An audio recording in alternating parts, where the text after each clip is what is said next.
So now what we're gonna do is, now that all the gas is fine and it's all finished, we're gonna connect the water. And so I have a little tap, a micro switch tap that I need to fit in here, and then that will connect to the water pump. And once that's done, my kitchen is gonna be finished. Oh, and of course I need to put the draining tube too.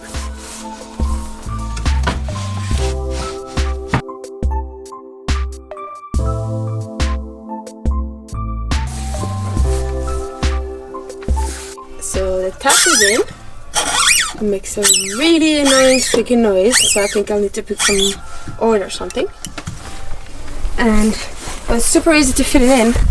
You just really need to turn that that valve that came with it, and that's it. So now we just need to connect those wires to the pump, and the pump that I have is a really old one. It's like 10 years old, so I've tried it and it wasn't working, so I've put it into some, how do you call that, that thing that dissolves the calcium, that the buildup of calcium that you get with things using water, and I don't know how you call that. I'm gonna name it down below.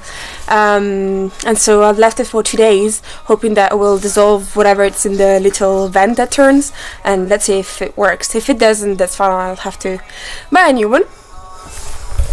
So that's the pump.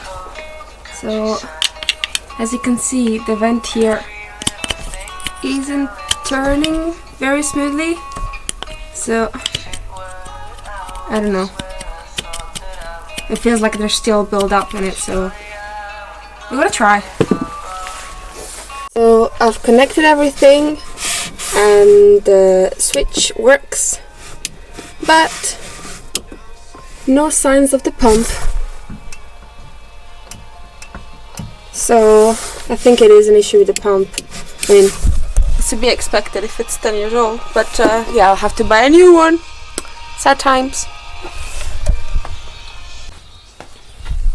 So the new water pump has arrived. Let's hope this one is gonna work. So I'm gonna try and wire it in.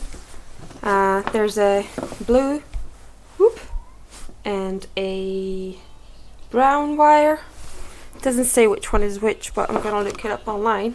And this is the Brunner pump. Let's check it out. Okay, so I wired everything in. I tried showing you like under the sink how it looks, but it's just super messy and it doesn't make any sense. So I'll try and explain it now. I've tried to explain for about 15 minutes how the electrical wires were supposed to go in, but the footage doesn't make much sense, so I thought I would instead show you a little diagram. So I'll show you first the diagram for the pump without any switch, the pump and the tap. So this would be the simplest solution. So as you can see here, we've got the battery, the tap and the pump. The red stands for positive, the little squares here are for the connection, and the black is of course for the negative. So if you wanted to just connect a tap and a pump, you would need to connect the positive feed from your battery to the positive feed of the tap, the negative feed of the tap to the positive of the pump, and then the negative feed of the pump to the negative feed of the battery, so that you've created a circuit. If instead you want to add a switch, as I did, things get a tiny bit more complicated, but not that much really. So as you can see here, you've got the battery, your tap and the pump, and this massive thing here in the middle is the interrupters. I know it's not to scale.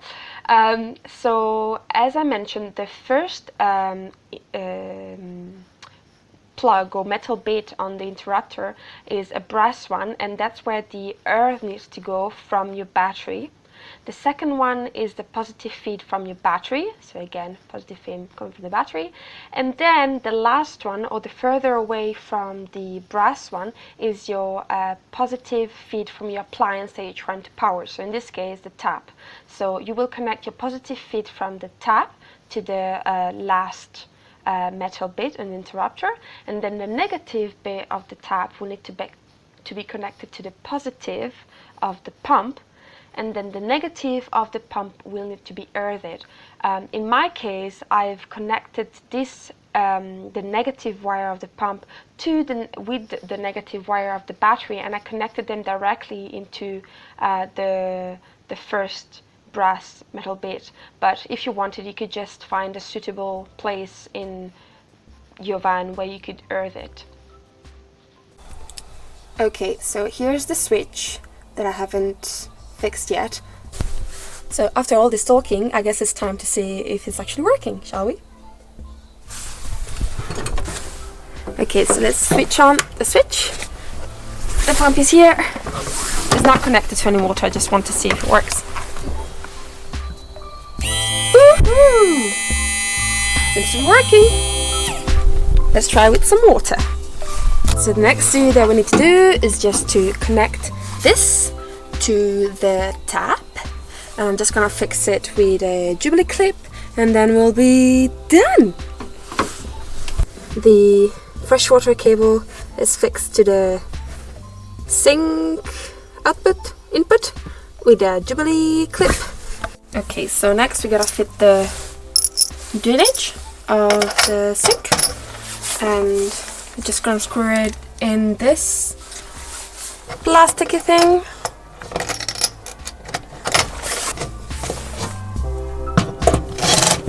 There we go.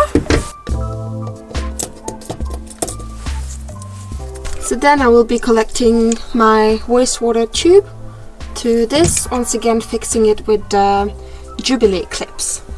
And the only tube I could find without the need of adding adapters was this tube, and I think it's a garden tool, a tube, but it will work just fine. Okay, so I've connected the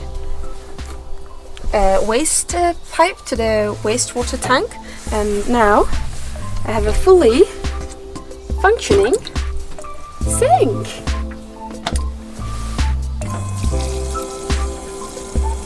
Looks so nice. What are you doing, chilling there?